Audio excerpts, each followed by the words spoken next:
জয় শ্রী রাধে সকলকে। অনেক দিন পর ভিডিও দিচ্ছি কারণ শরীরটা আমার একদমই ভালো নেই। ভিডিও করা বা এডিটিং করা একদমই এনার্জি নেই। নিজের যতটুকু কাজ ততটুকুই করি, একদমই ইচ্ছে করে না ক্যামেরাটাকে ধরে আবার এদিক ওদিক করে ভিডিও করি।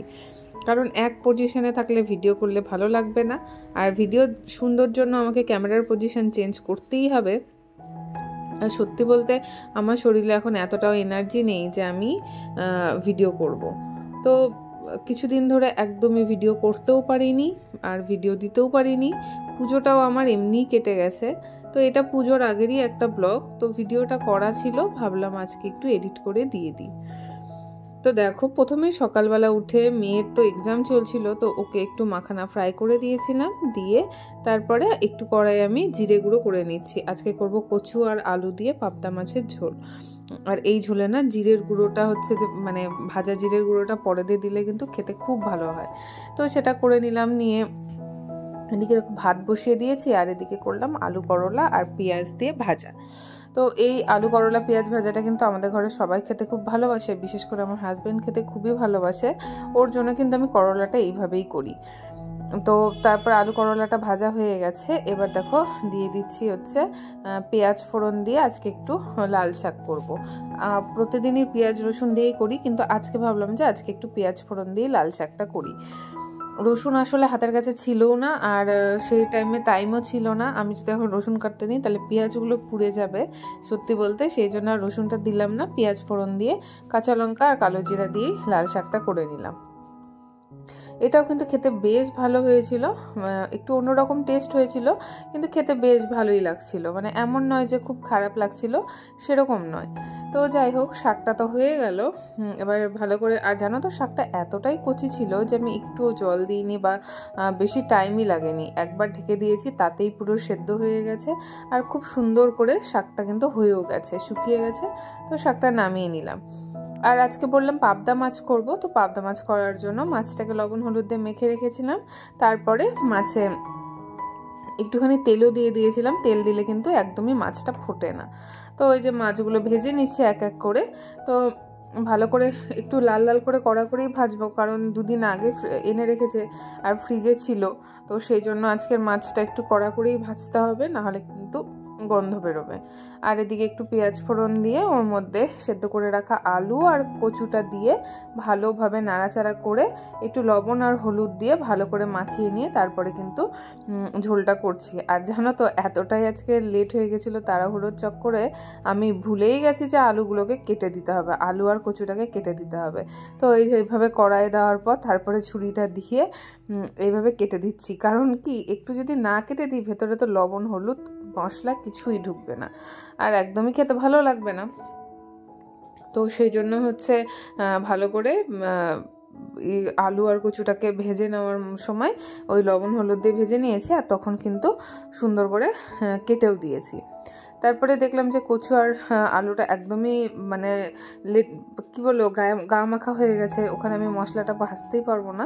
তাই ওটা নামিয়ে নিয়ে আর একটু তেল দিয়ে ওর মধ্যে কিন্তু একে একে যা যা মশলা, রেগুলার মশলা যেমন আদা জিরে ধনে গুঁড়ো লবণ লঙ্কা গুঁড়ো সব কিছু দিয়ে ভালোভাবে কষিয়ে নিয়েছি। কষিয়ে নিয়ে মশলাটা যখন কষানো হয়ে যাবে, যখন তেল ছাড়বে, তখন কিন্তু সেই আগে থেকে ভেজে রাখা আলু আর কচুটা আমি ওর মধ্যে অ্যাড করে দিয়েছি। এরপর কিন্তু মশলার সাথে আলু আর যেহেতু আগে থেকে আলু আর কচুটা ভাজা আছে তাই বেশি টাইম লাগবে না, মশলাটাও তো আগে ভেজেই নিয়েছি। খুব ভালো করে একটু কষিয়ে নিলাম 2-3 মিনিট মতো, একবার একটু জল দিয়ে খুব সুন্দর করে কষিয়ে নিয়েছি। যখন দেখলাম যে পুরো মশলার কাঁচা গন্ধটাও চলে গেছে, তখন কিন্তু আমি ওর মধ্যে ঝোল দিয়ে দিয়েছি। আর ঝোলটা দিয়েছি প্রয়োজন মতো, আর পাশে আমি গরম জল বসিয়ে দিয়েছিলাম, সেই গরম জল থেকে কিন্তু আমি ঝোলটা দিই। মানে আমি সবসময় ঝোল দেওয়ার সময় কিন্তু গরম জলটা ইউজ করি। গরম জলে ঝোল দিলে কিন্তু এটা কিন্তু খেতে একটু অন্যরকম টেস্ট হয়, খেতে খুব ভালোও হয়। তো এই যে ঝোলটা হয়ে গেছে, আর ঝোলটা ভালোভাবে ফুটে গেলে ওর মধ্যে আগে থেকে ভেজে রাখা মাছটা দিয়ে দেবো। মাছটাও ফুটে যাবে, মাছটা একটু ভালো মতো সেদ্ধ হয়ে যাবে, কারণ খুব বেশি ফোটাবো না, তাহলে পাবদা মাছটা কিন্তু ভেঙে যায়। আর আমার মাছ ভেঙে গেলে ঝোলে না একদমই ভালো লাগে না, কারণ ঝোলটা পুরো কাটা কাটা হয়ে যায়। আর ওর মধ্যে ঝোলটা যখন ফুটে গেছে তখন ওর মধ্যে একটুখানি ধনিয়া পাতা আর হচ্ছে ওর মধ্যে আগে থেকে ভেজে রাখা যে জিরের গুঁড়োটা সেটাকে গুঁড়ো করে দিয়ে দিয়েছি। এবার ওটা দিয়ে একটু কিছুক্ষণ থেকে ভালো করে ফুটিয়ে নিলে কিন্তু হয়ে যাবে, মানে খুব একটা ফোটাতে হয় না। ভাজা মশলাটা দিয়ে ওটা নামানোর সময় দিলেও হয়, কারণ ওটা যদি খুব একটা বেশি ফোটানো হয় না তাহলে ওর যে স্মেলটা সেটা সম্পূর্ণ চলে যায়। আর এদিকে দেখো মাছটা তো হয়ে গেছে, আর রাতের জন্য করে রাখবো হচ্ছে আজকে মাশরুম এনেছিল অনেকগুলোই, মানে 3 প্যাকেট মতো মাশরুম এনেছিল। তো বেশি দিন রাখলে না মাশরুমটা আবার একদম খারাপ হয়ে যায়, কালো কালো হতে থাকে। তো ভাবলাম নষ্ট করার থেকে মাশরুমটা করেই দিই। তো এই যে পেঁয়াজ রসুন আদা সব কিছু আগে ভালো করে মানে মশলার সাথে কষিয়ে নিয়েছি। মশলা থেকে যখন একদম তেল ছাড়বে তখন মাশরুমটা দিয়ে মাশরুমটাকে ভালোভাবে নাড়াচাড়া করে ঢেকে দেবো। এর মধ্যে তো প্রচুর জল বেরোয়, মানে পুরো যখন জলে থই থই করবে ততক্ষণে মাশরুমটা সেদ্ধ হয়ে যাবে, ওর থেকে আর জল বেরোবে না। ওই জলটা শুকিয়ে যেতে যেতেই মশলাটা কষানো হয়ে যায়। জলটা শুকিয়ে গেলে একদম কষা কষা করে মাশরুমটা নামিয়ে নিই। দেখো বললাম না প্রচুর জল বেরোয়, মানে আমি কিন্তু 1 ফোঁটাও জল দিই না মাশরুমের তরকারিতে। মাশরুম যখন করি তখন মানে প্রচুর নিজে থেকেই জল বেরোয়। তো ভাবলাম যে মাশরুমের জলটা ওদিকে শুকোক, আমি ততক্ষণে ঘরের কাজগুলো করে নিই, ঘরের বিছানাগুলো গুছিয়ে নিই। সকালবেলায় তো বিছানাটা ওর বাবা ভালোভাবে গুছিয়েই যায়, আর বাকি যেটা থাকে সেটা কিন্তু আমি করে নিই, কারণ ও কিন্তু বিছানা চাদর টেনে টুনে ভালো করে বালিশগুলোকে প্লেস করে সুন্দর করে কিন্তু একদমই বিছানা গোছায় না। ও মানে বিছানাটা বাসি বিছানাটা যেইভাবে থাকে সেইভাবে না রেখে জাস্ট একসাথে গুটিয়ে রেখে দেয়। তো সেই জন্য কিন্তু আমি পরে দিয়ে বিছানাটাকে ভালো করে গুছিয়ে নিই। তো দেখো তোমাদের সাথে কথা বলতে বলতে আমার বিছানাটা গোছানো হয়ে গেল, আর বিছানাটা কিন্তু ঝেড়েও নিচ্ছি, কারণ বিছানা এমন একটা জিনিস যেটা কিন্তু টান না থাকলে ঘরে একদমই দেখতে ভালো লাগে না। ঘরের সৌন্দর্য আমার মনে হয় বিছানাটাকে একটু পরিপাটি করে রাখলে ঘরটা দেখতেও অনেকটা সুন্দর লাগে।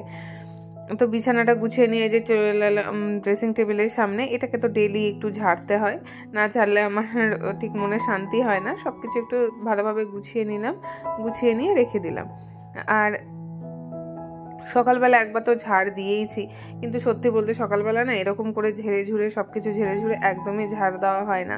আর যেহেতু পর্দাটা খুলেছি না, পর্দাটা খোলার পর আর কিন্তু জালগুলো মাকড়সার যে জালগুলো থাকে সেগুলো কিন্তু বেশি মনে হচ্ছে চোখে পড়ছে। তো যেখানেই পাচ্ছি সেখানেই আমি একটু ভালো করে ঝুলটুলগুলো ঝেড়ে নিচ্ছি, কারণ এমনিও পুজো আসছে, পুজোর আগে তো ঝুলটুলগুলো ঝাড়তে হয় মহালয়ার আগে। তো সেই জন্য কিন্তু ভালো করে ঝেড়ে নিচ্ছে। আর পর্দাগুলো তো আগের দিন কাচতে দিয়েছিলাম, সেগুলো যেহেতু আগের দিন একটু মোটা পর্দাগুলো আগের দিন অতটা ভালো রোদ পায়নি, তো সেইভাবে শুকোয়নি। তো পর্দাগুলো আজকেও রোদে দিয়েছি সকালবেলাতে, তো হচ্ছে শুকিয়ে গেলে আজকে রাত্রিবেলাতে লাগিয়ে নেবো।